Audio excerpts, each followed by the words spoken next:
तर एकूण त्यांचं हे सगळं सामाजिक काम आहे, विशेषतः गणपतीच्या संदर्भानं. या सगळ्याकडे तुम्ही कसं बघता?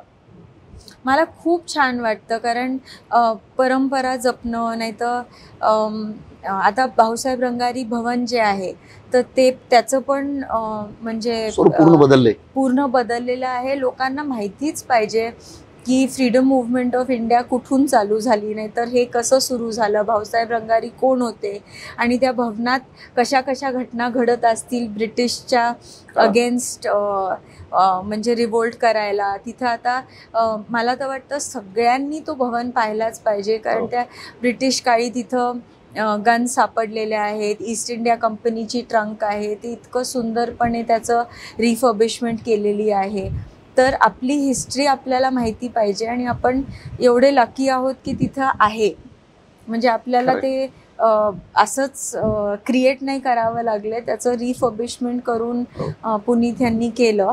तर मला खूप आवडतं की ते परंपरा जपून जे काही करतात ते